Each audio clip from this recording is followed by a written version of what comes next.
Hello, my name is Andy Buck, and today I am going to be talking about Hindu mysticism with a special focus on the mystic and philosopher Adi Sankara. Before I begin, I will be mispronouncing a lot of this. Uh, I'll begin with a short overview of some of those Hindu ideas and religious concepts, and then go into the mysticism and Sankara. Hindu religion. Hindu religion is one of the oldest in the world and contains very diverse and very interesting philosophies and practices. And it interestingly enough, it doesn't actually have a single founder or doctrine, and rather just continuously created over time with core um, concepts, philosophical traditions, and rituals.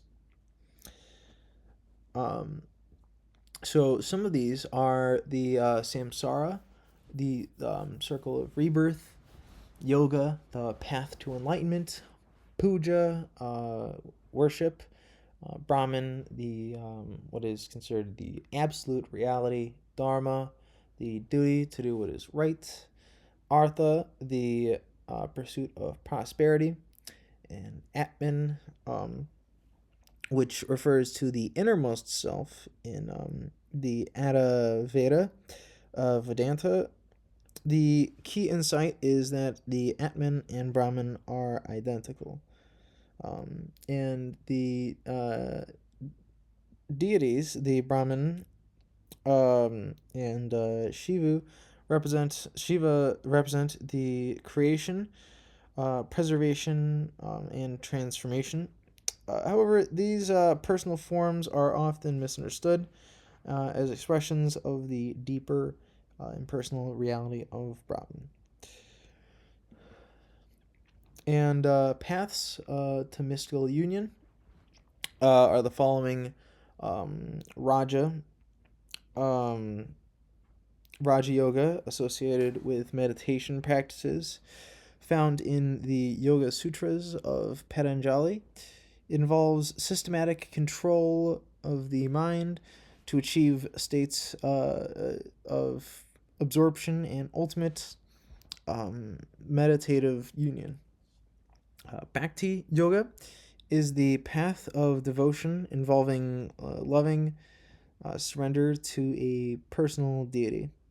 Mystical union um, uh, mystical union here takes the form of an intimate communion with that divine. The Jnana Yoga is the path of knowledge and philosophical inquiry, emphasizing a discernment between what is real and what is transient. And karma yoga is the emphasis of the selfless action performed without attachment to results. And this is the individual Adi Sankara. He was a monk. He decided to be at a very young age and devoting his life to studying and teaching and debating philosophical individuals all across India. He taught that there is only one ultimate reality, the Brahman, and what appears as separate individuals is actually, according to Shankara, the true self, Atman, is not separate from Brahman. And the reason we fail to recognize this is ignorance.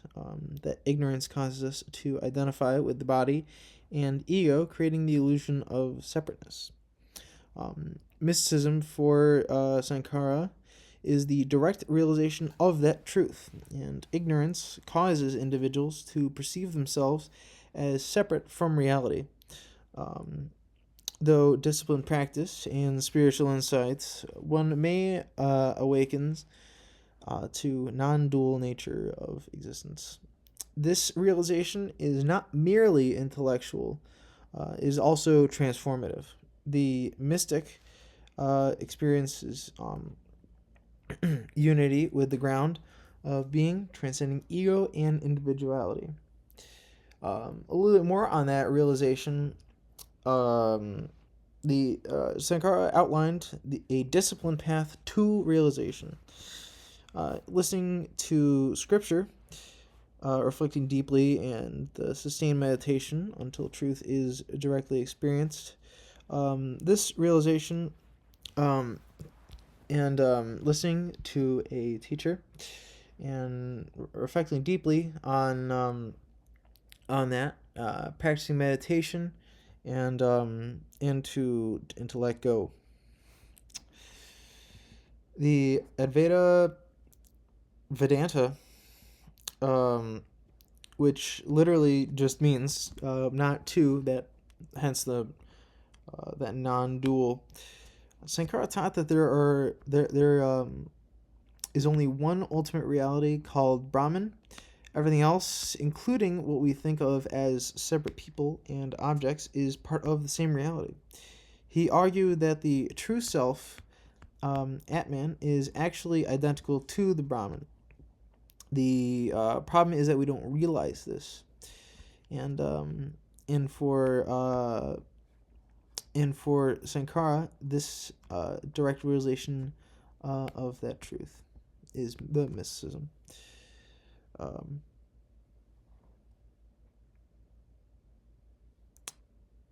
And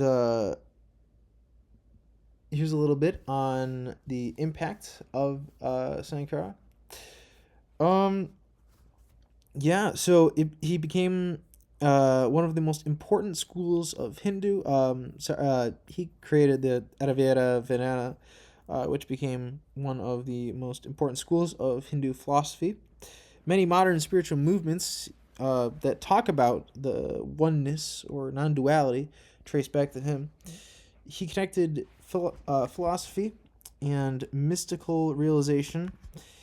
He remained one of the most important figures in Hindu mysticism, and Sankara's influence has lasted over 1,000 years.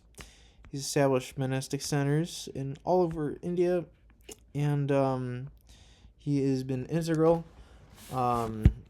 in the Hindu religion. Thank you all very much.